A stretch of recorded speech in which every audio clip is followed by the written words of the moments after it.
Hey guys, Shannon Robnett with the Real Estate Rundown. I'm here with my friend Ben Ellsworth, and Ben is a father of four, a husband, and he's in the logistics industry. But Ben, tell us more particularly what you do. So for work specifically, I'm working for Merchants Moving and Storage, and I work on the corporate relocation side. So I'm working with a lot of the HR professionals, HR managers, recruiters that have a bead on people who are moving to the area so that we can handle those moves for those folks. When you watched our podcast a couple of weeks ago, you heard me talking with Paul Fleming, and Paul was in the chamber business, and Paul was telling us how we can look for trends in industries that are going to be coming up. Guys like Ben are exactly like that, where they can see where people are moving from, which is business going down, which is housing markets softening, which is commercial market softening, and where they're moving to. Ben, are you seeing in your market here in Idaho, which I think you obviously cover that, but you're moving everywhere. Do you see more people moving in than moving out?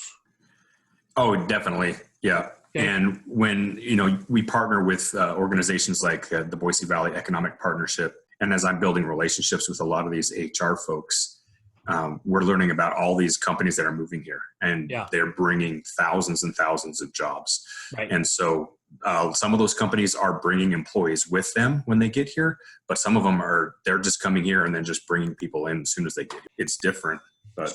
So guys, let me just, in case you didn't just pick up on the tidbit I just gave you, if you're looking to see where industry is going, get a hold of Atlas Van Lines on a national level, talk to somebody at a local hub, find out if their people are moving into your area that you're looking to invest or out of it. Where are people moving out of on a consistent basis? People are moving out of California in droves. In case you guys didn't know that, newsflash, right? But it's interesting when you talk to a lot of the real estate agents here in town, and there's people that are coming here from Salt Lake, from Seattle, from Portland, from Phoenix. We've got people coming from the East Coast, so we've got all kinds of opportunities. But yeah, mostly like California, Seattle. Guys, what we're talking about is how to stay plugged in with the kind of stuff that's around you so that you can be aware of what's happening with your trends. So when you're looking at a cap 8 market versus a cap 5 market, the reality is you're going to be looking at where are the jobs, right? So we're hearing Ben tell us right here, right now, he sees where the people are moving in from, which is a great thing to be able to position yourself in front of it. Ben, do you deal with a lot of realtors?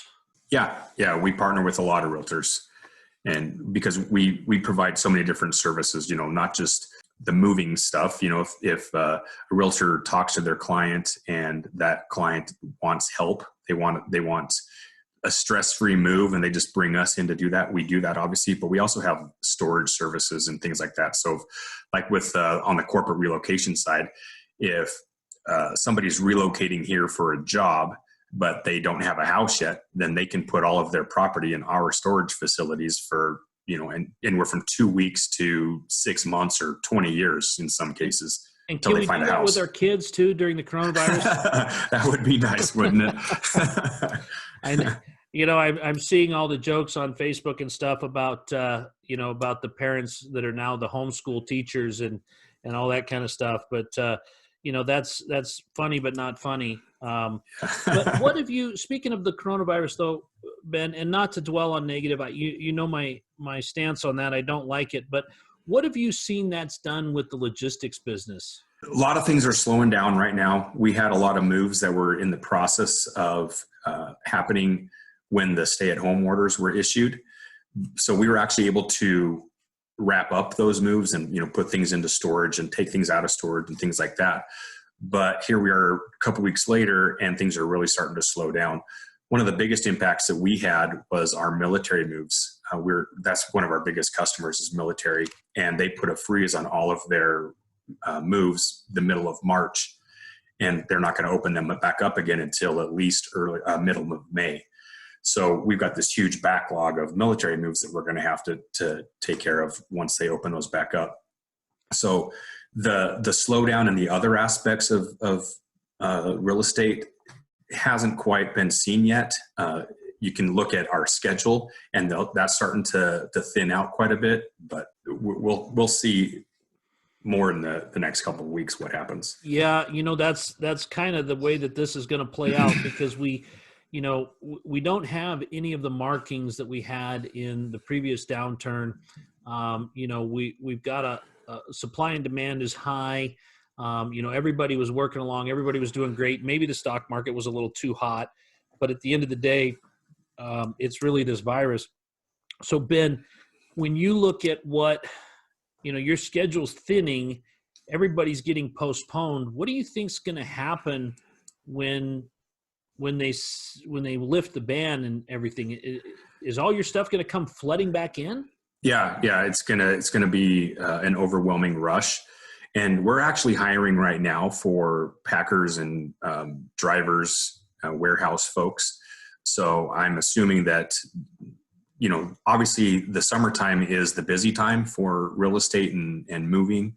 So when you compound that with, the backlog of stuff that we've got building up, it's going to be a pretty big rush. And so I'm assuming that we're going to be hiring quite a bit just to be able to handle all of the moves that we'll have at the time. So Ben, let me ask you this. If we look back, this has brought up a question that I was thinking about. When we look back, when markets started to ramp up, you probably saw it in the logistics industry way before a lot of people did, because you saw people moving, you saw things happening. And as you got busier and busier, so did the towns that people were moving into and things of that nature. Is that right? Yeah, exactly right. Okay. Yeah. I remember when my parents, they moved they bought a place in Arizona and they moved down there. It was $900 to rent a U-Haul truck to come from Phoenix to Idaho, but it was they would pay you $80 to drive down to Phoenix with one of the vehicles because they needed it returned. So you're seeing that. You'll see that then, in your opinion, when the market comes back, when you're able to move again, you guys will be late. Yeah. Yeah, exactly. Well, that's going to be awesome. You're going to be one of the first people to get reappreciated. Yeah, definitely. So, Ben, what is one of the misconceptions that people think about when they think about your type of business? I think the biggest one is that people think that moving companies are all the same. And so a lot of customers will just Google, moving companies near me, and they'll end up going with like the cheapest rate. Just like anything else, you're going to get what you pay for when it comes to movers. And there's a series of red flags that people need to be aware of when choosing a mover.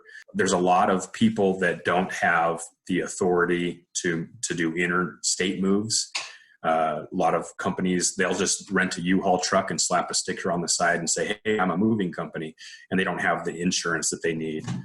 They don't do the background checks and have the quality individuals that they need to be able to take care of people's property with care. So there's just a lot of different things. Like I said, you're going to get what you pay for. So it's important to be aware of the red flags so that you can avoid them and end up choosing a legitimate mover. And that's such a true statement. There's a fine line between value and sacrificing quality. There comes a point when, as we all learned over the last couple of weeks, as we were trying to get our hands on any kind of toilet paper we could, there's a difference there, right? And so when you look at what your company does, what is it that makes yours different and better, in your opinion, than the competition? Well, I'll just share a story that kind of paints a little bit of a picture as to why we're better. So Merchants Moving and Storage is an agent of Atlas Van Lines, which gives us a global footprint. So we can move anybody anywhere in the world using our network of agents. And then most of our agents have storage services.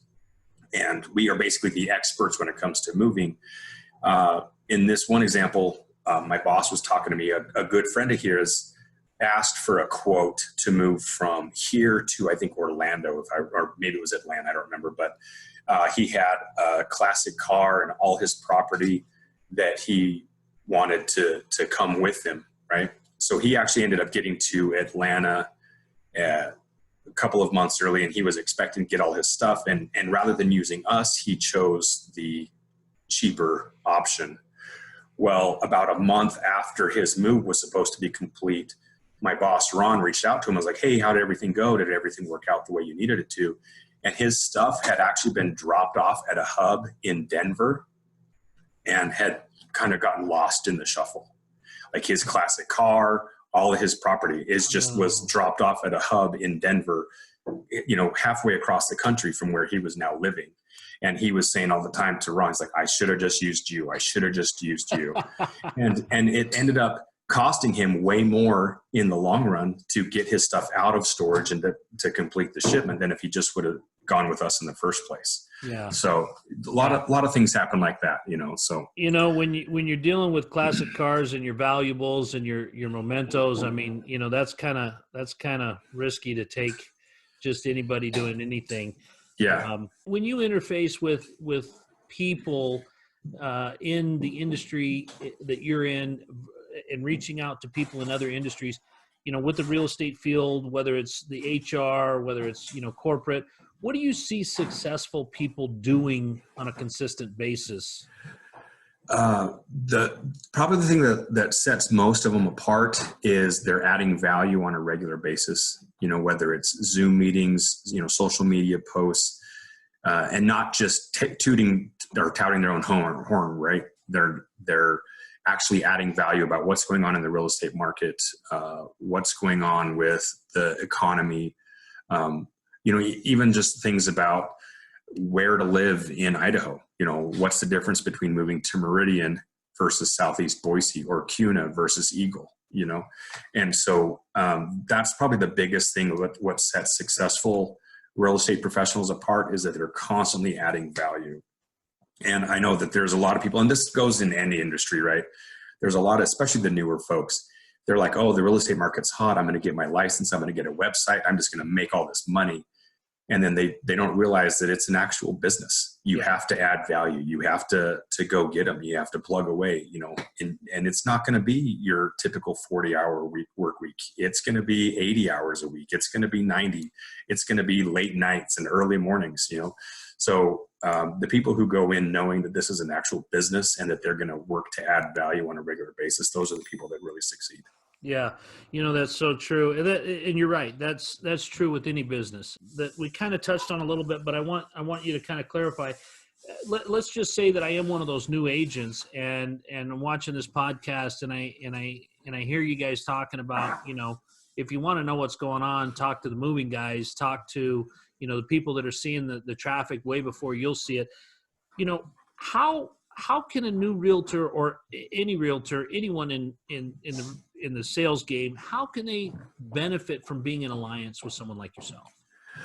Well, obviously the knowledge that I have as to, what companies are moving here and how many people they're going to be bringing, how many jobs are going to be opening up, that's going to be key, right? And then strategizing, forming an actual partnership so that, we can strategize and figure out how to reach out to those people that are going to be moving here and add value to them, but create win-win-win situations for the realtor, for me, and for that client or the corporation that's bringing them here.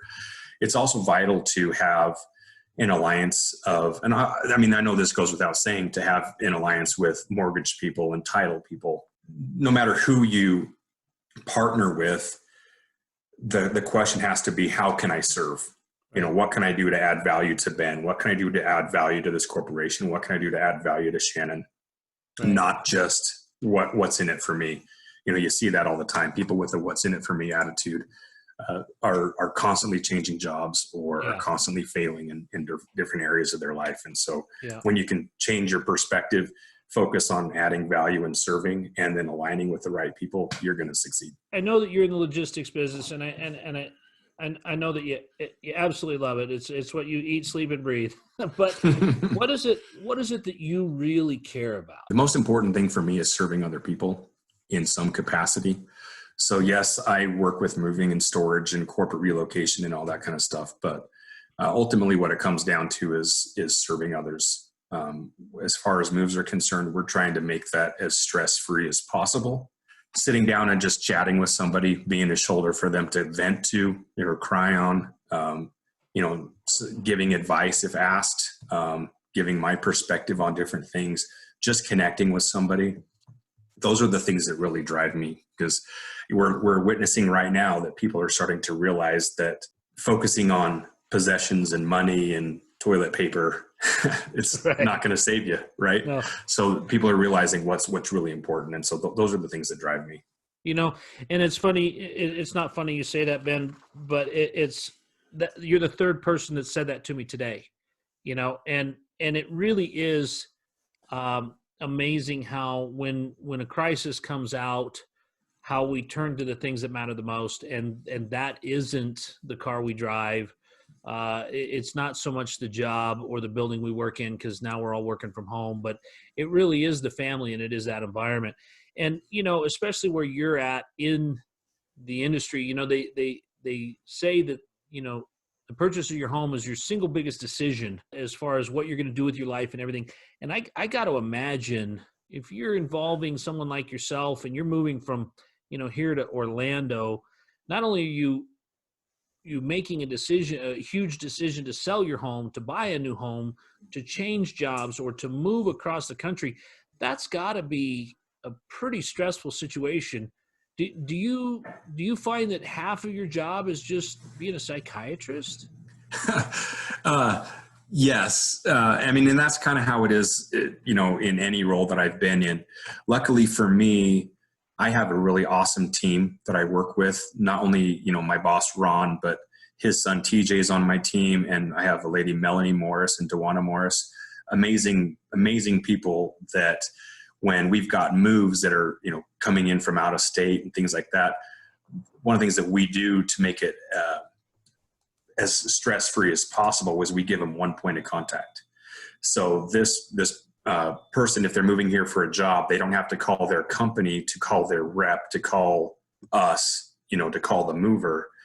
They just call Melanie, and Melanie takes care of everything. Right. Yeah. So, and she's able to over communicate. We do that a lot. We over communicate so that they know what's going on every step of the way, and to just kind of give them a little bit of a comfort zone to say, you know what, we're going to be here at this certain time. If you need anything, you've got Melanie's direct line. We're going to just take care of everything for you. Yeah. And we have tons and tons of reviews on our website that people are very relieved to work with somebody like us and to have one point of contact. So my next question was, what's one of the things that makes you stand out from your peers? So I'm going to take that one away from you because you already gave it to us. But other than that life-changing thing of only having to deal with one person instead of call customer service and then go through all the, the voice cues and everything like that, what is another thing that really makes your company and the way that you guys do business stand out from others? So Merchants Moving and Storage has been in the Treasure Valley for 76 years. And my boss and his family have owned it for 46 of that 76 years. And they've literally built it on relationships and doing the right things for the right reasons. And so we have all of the insurances in place, all of the authority in place to handle any kind of move and any kind of storage situation. We always pay our claims on time if and when we have those. So really it's been just boiled down to just taking care of people the way that they need to be taken care of. And I know that a lot of moving companies can't say that. And Ben, I've known you long enough to know that when you keep talking about service and you keep talking about, giving back and being part of a team, I know those are things that not only happen in your business, they happen in your life. And, that's one of the reasons why I respect you like I do, is because I know that what you're saying, you're practicing. I know that service is something that you give both in and out of your professional life, but what is it you do to give back? My company specifically is involved with a couple of different programs. We do Move for Hunger deal where, so like if somebody's just sold their house and they're moving to Salt Lake and they don't want to take their food with them, then we will actually take the non-perishable stuff and donate it to, the food banks and things here in the area to be able to provide for those less fortunate. We do a lot of different things like that. There's another one that is pretty cool. We also work with the Festival of Trees each year, and then there's a Soul for Souls as well. So there's just a lot of different community programs that we get involved with to be able to give back. Why did you pick the logistics industry? Yeah, that's a really good question because, you know, I'm a nerd at heart and I love technology. So I've been in technology sales for most of my career, but I've had a couple of people tell me over the last couple of years that I'm such a people person that I need to get into serving people more. I'm not sure if you know Blair Rosenthal, Paragon Corporate Housing. I don't. She's a good friend of mine, and she has been a partner of Merchants Moving and Storage for a long time. I sat down with her back in November, excuse me, was telling her about some of my disgruntlements with the current technology company that I was with. And she just said, there's a company that you need to meet with. And she connected me to Ron Grove, the owner of Merchants. And a week later, he and I sat down for coffee, and we just talked for about an hour and a half. And we just connected, and we were just very aligned on what's important to us about serving people and putting people first and doing things for the right reasons. And yeah, it was just kind of crazy how it all came to be. And then as I met Vanessa and Brian and the other members of the Merchants team, it just was a perfect fit for my personality and what I'd love to do. So, you know, that's great. And I've often said that, you know, if you've got a commonality, if you've got, you know, in construction and in development, you know, so often what we do, a trained monkey can do. But if you've got, you know, if you've got the teamwork, if you've got the camaraderie, if you've really got the core, that everybody's hitting on the same cylinders and doing things in sync, you can really do so much more because you're not having to battle the personality differences or the, you know, there's going to be ups and downs and there's going to be things that get done wrong in any business. But if everybody is of the same thought process and the same mentality that service is where this is at and service is where we're headed and this is what we really want to do, it makes it so much easier because everybody is in a hurry, if you will, to get back to the solution, not to assign the blame. And so, you know, that's one of the things that I'm it's awesome to hear that where you're at, that's the way that they run their business, because so often we see that businesses are about the dollars, businesses are not about the people. You know, and when you get to be a part of that, it sure makes it a lot easier to do great business. Yeah, definitely.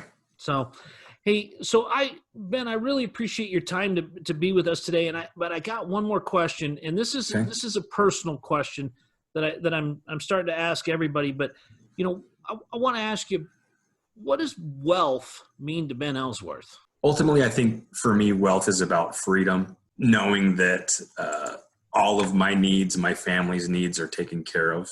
Being able to, once the travel bans are lifted, being able to travel and experience the world, that's extremely important. Wealth is about education. It's about experience. It's about culture. You know, it's about diversification. It's about growth. So I know that's not really one answer, but no, but that's awesome. That's what I mean, because, you know, everybody has a different understanding or a different interpretation of what wealth is. What I find is funny is a lot of people that have what most people think is wealth, quite a few of them don't think they're wealthy because they haven't really thought about it. So I love your answers, that it's about freedom and it's about family. And that's awesome. So Ben Ellsworth, I want to thank you very much for your time to be with us on the Real Estate Rundown with Shannon Robnett. And guys, if you've got questions, if you need to break into a market, I'm telling you, the movers are where it's at. So Ben, thanks again for your time. Thanks, Shannon. Appreciate it, buddy. All right.